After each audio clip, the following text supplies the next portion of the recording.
there are many things that we're ahead of the curve of, but we need to be deliberate about those things and not always looking to the world for the answers. So, my good sir, Samuel. Yes. I've had the opportunity to read your essay, and I hope, ladies and gentlemen, as you get a copy of the East African, it's in there. It's a really good read. So the question that I have to you is, and I'm going to be a bit unfair, because I'm going to ask you to do an elevator pitch for me, as if you were pitching to an investor for $100 million, and I need you to share your idea in 1 minute. What is the central message of your essay, and what is the call to action that you're putting to the reader? Thank you so much for having me around, and I would wish to share my special thanks to Nation Media Group for facilitating this. The essay that I did was basically challenging our mindset.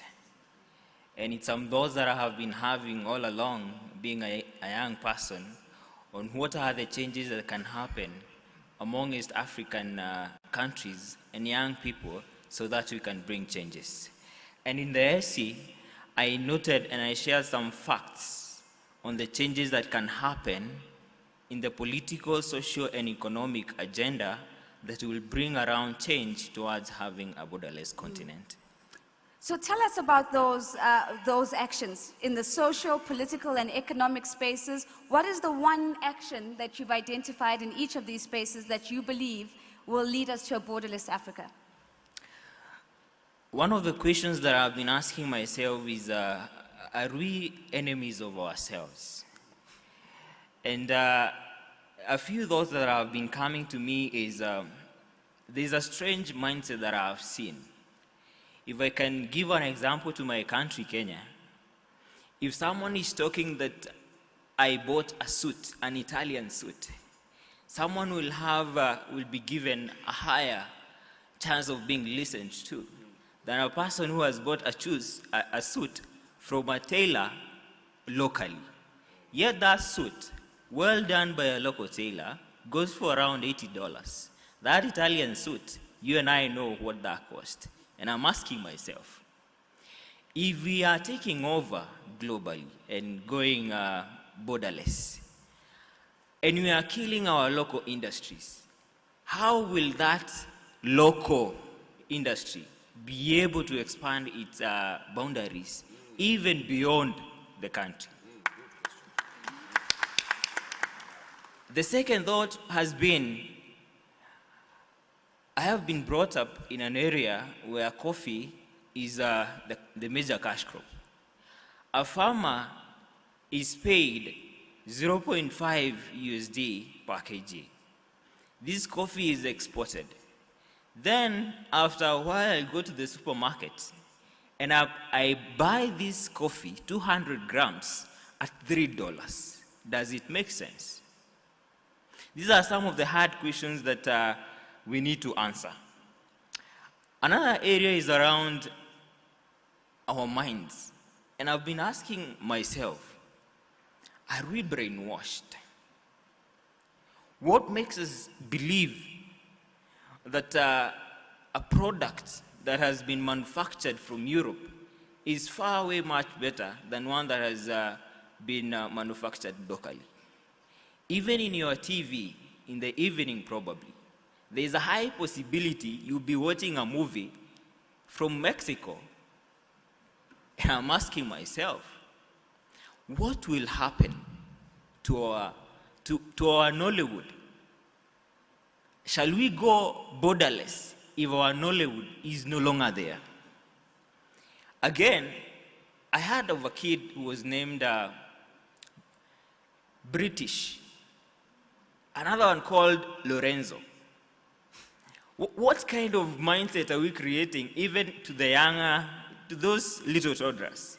If you call me British, rather than call me, say, Nosy or Kamau, what will happen to me when I'm growing up? The mindset that has been imprinted to me is, my local culture is not relevant compared to others. So don't look inside, look outside. Ladies and gentlemen, can we give Samuel a round of applause, please? This is the voice of young people. They are challenging our mindsets. They are asking us difficult questions. What do we value and why do we value what we value? Why do we choose to spend our money on things that are outside of us and then bestow applause on those that have items that are not of African origin? And also, I love the last example that you use. What is the effect of naming a child British or Lorenzo? What does it tell them about their own heritage? What does it tell them about who they are and who they should aspire to be? I'd love to close this panel in two ways. The first way, ladies and gentlemen, is with you. And I'd like you to do me this favor. If you go onto your app and you go onto the polls, so instead of the Q&A, you press polls, you will see that there are some really interesting questions, 3 questions that we have put. Technical team, if you are able to project the polls for me on the screen, I would be absolutely, really grateful. So ladies and gentlemen, I see that 11 people have participated. Let's get into it.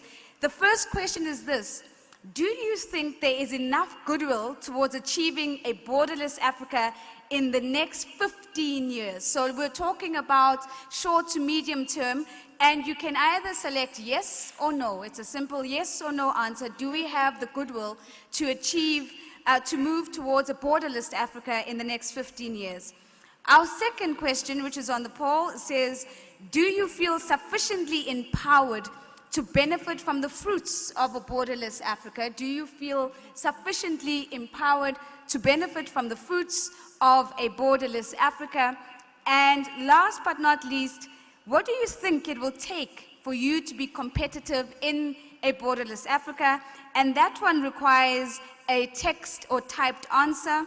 So I'm going to put in my answer, and I'm going to say it's going to take courage to change mindsets. And if I could ask the technical team if it is possible for us to put up that poll, and then you press send, ladies and gentlemen. Once you've done that, I see that the number of people participating is ticking up. We started off at 10, we are now on 19, 20. Let's maybe bring it up. I mean, the room is quite full. We might not get everyone in the room, but if we get a good, healthy number, maybe 30 respondents, and let's just use our poll as a temperature check to see where we are. We are on 25 now. Thank you very much to my colleague. Okay, perfect. So I'm being told we aren't able to project, but we do have the results. That means you're just going to have to trust me on this. Unfortunately, you're not going to be able to audit me on it. So we've got 31 respondents. Technical team, we can close the poll. And I'm going to tell you the responses and what we've put here. 59% of us in the room believe that there is enough goodwill that will move us towards a borderless Africa. But I think it's important that we note that that 41% doesn't. And what that indicates to us is that we've got work to do. And it's going to take more than a good story to get us there. All right, I'm going to try and see if I can move to, do you feel that you are sufficiently empowered? We've got 43 votes on that. And the response is this: interestingly, 77% of the audience feel that they are sufficiently empowered to benefit from the fruits of a borderless Africa. And so we have a, yeah, I think that deserves a round of applause. And again, we are proud of the fact that we're seeing it's now 78 and 22%, but the 22% does warrant a conversation to say, what are the bottlenecks, real or not, that we perceive as standing in the way of us benefiting from the fruits of a borderless Africa? And when I go to the open text, what do you think it will take for you to be competitive in a borderless Africa? I just want to read a couple of your responses because I think this is really interesting. To open borders, common market system, and a same currency will make me do business better. I'm looking for adapting to innovative systems. If I can get a visa free everywhere in Africa. And the last one is that once we change our mindsets, we might get even more support from others. So ladies and gentlemen, I appreciate your participation on this poll. Now, to close this conversation, it would be absolutely amiss of me not to test the intergenerational conversation that was put to us earlier.